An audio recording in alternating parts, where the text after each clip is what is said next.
حي على الفلاح.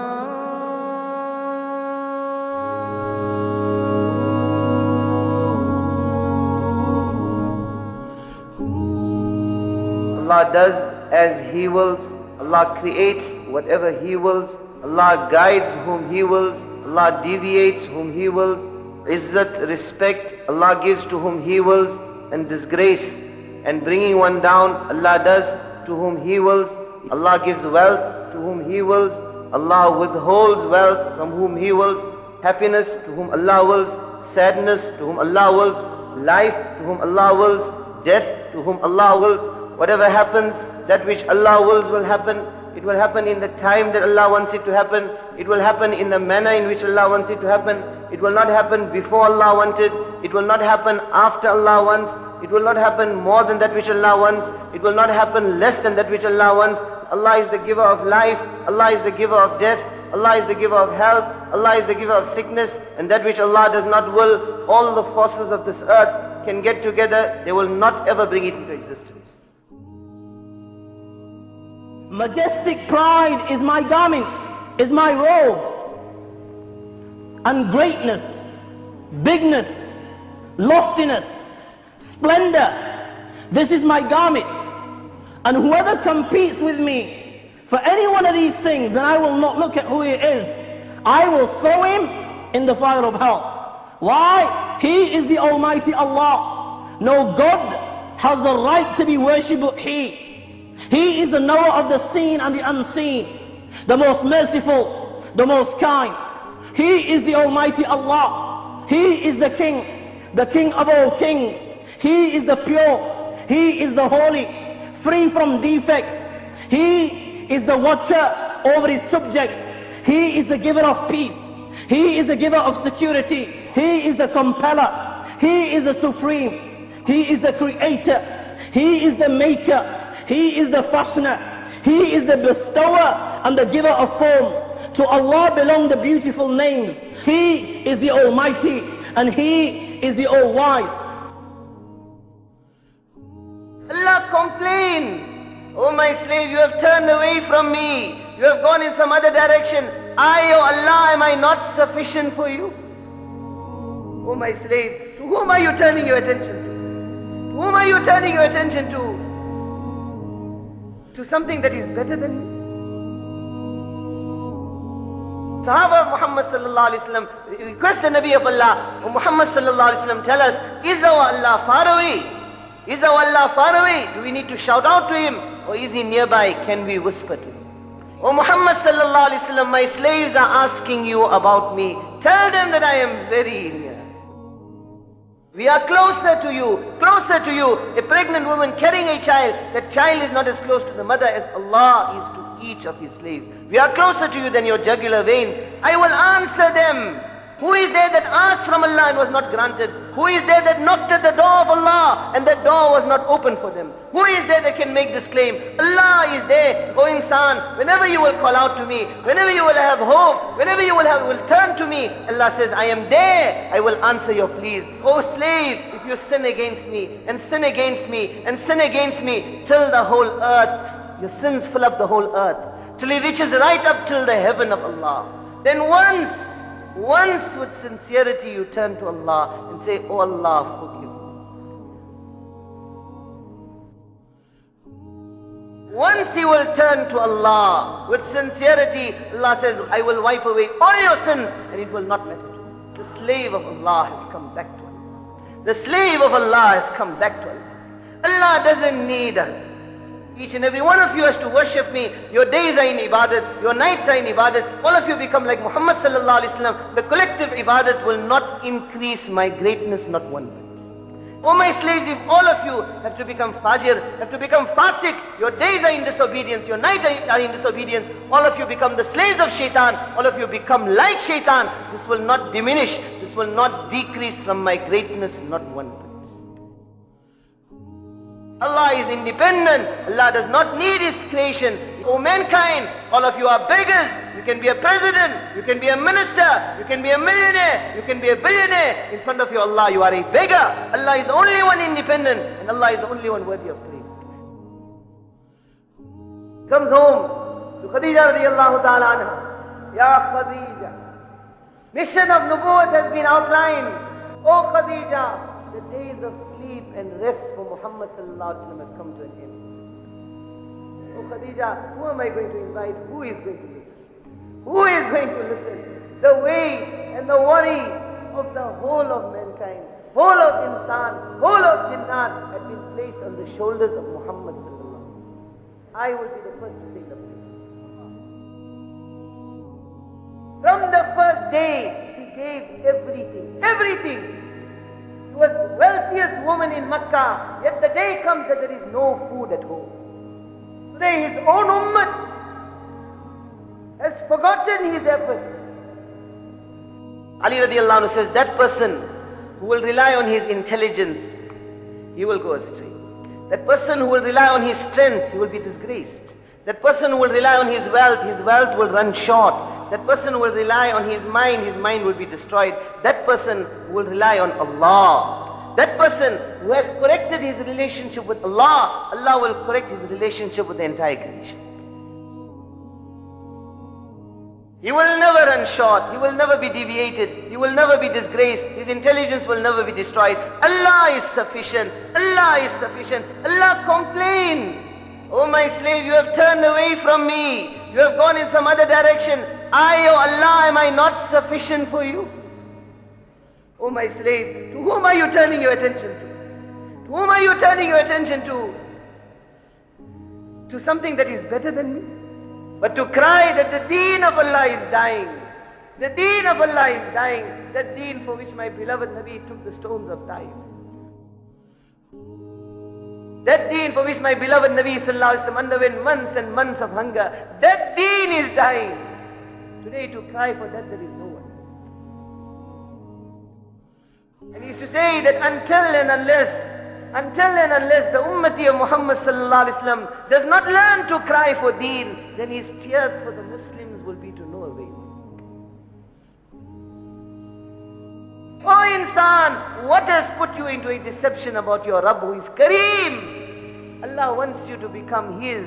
This heart has to belong to Allah. This body has to belong to Allah. He who will love for Allah's sake, hate for Allah's sake, give for Allah's sake, withhold for Allah's sake. This is perfection of Iman. When the living is for Allah, when the dying is for Allah, when the wealth belongs to Allah, when the life belongs to Allah. Those who have ishq for Allah.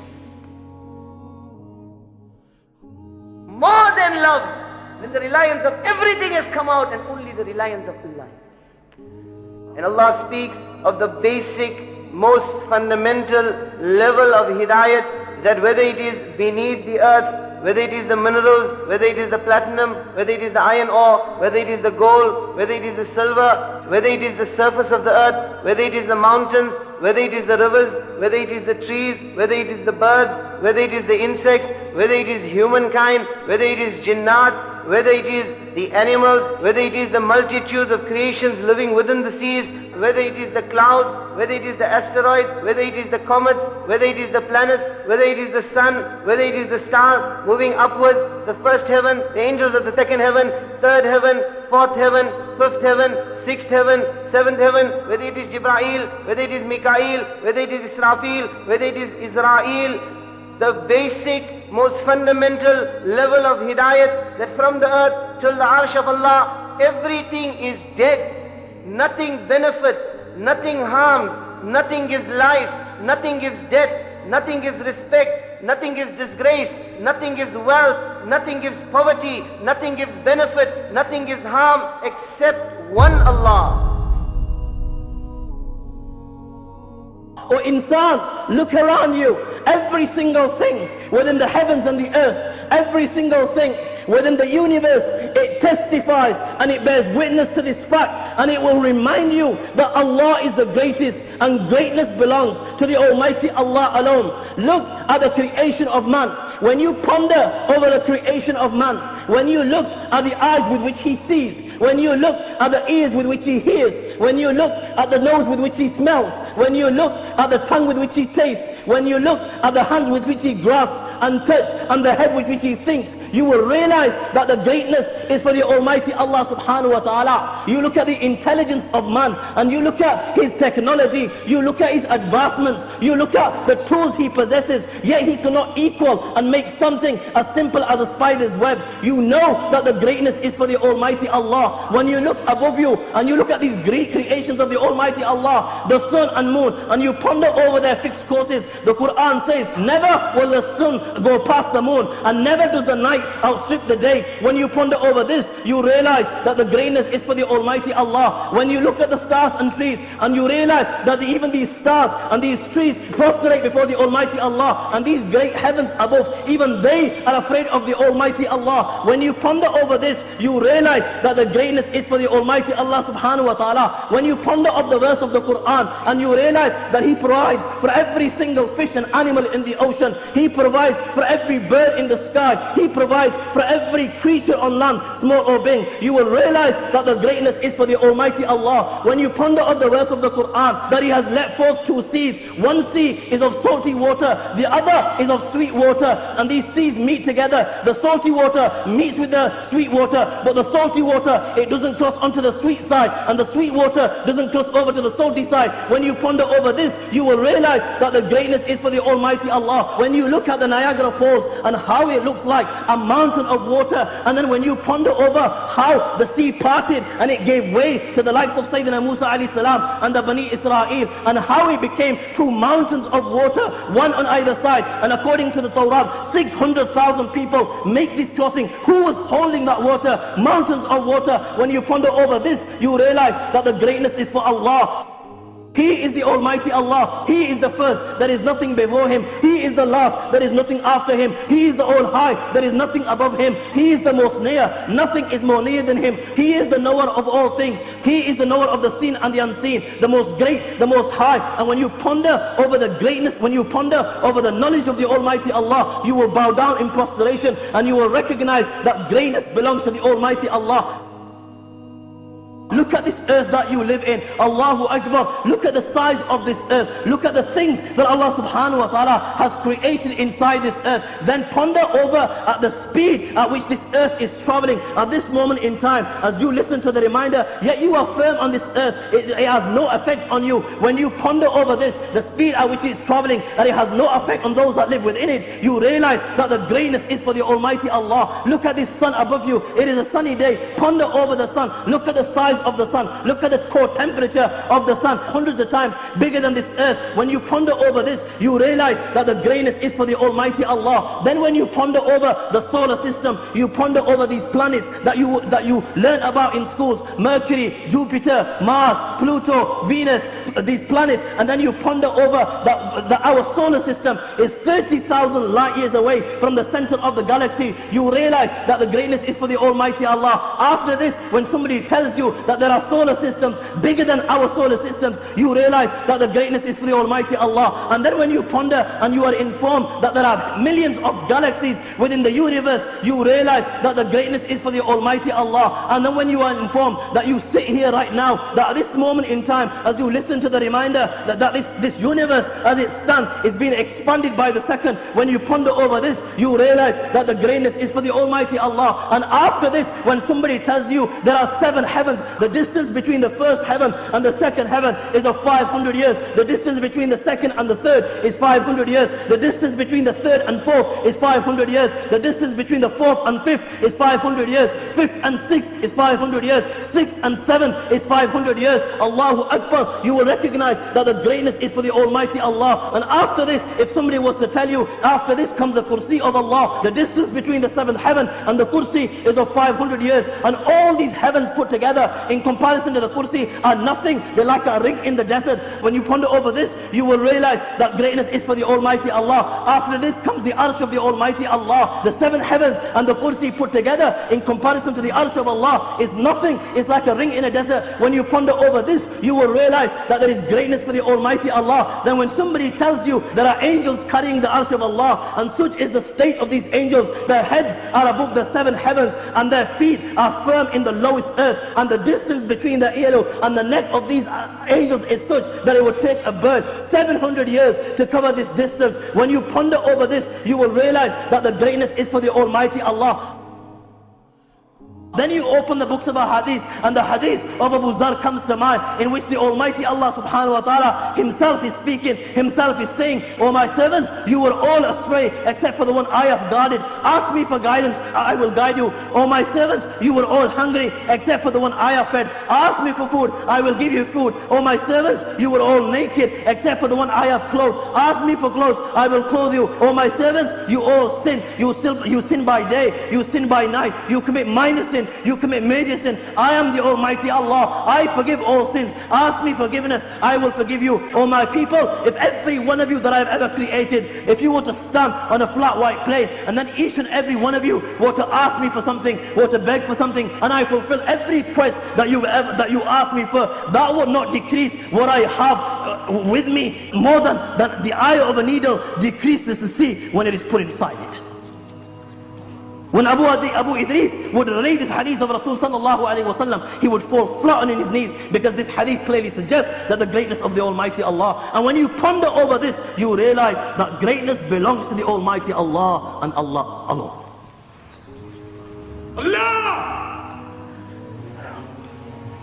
This is the reality of our Creator.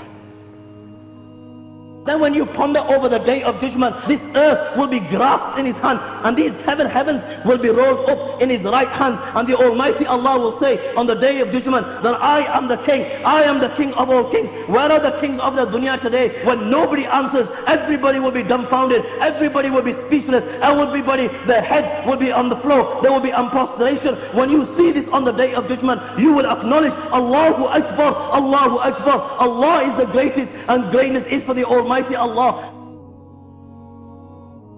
It is nothing but a deception. You were not sent for dunya. You were not sent to fulfill your desires. The life of this world is too short.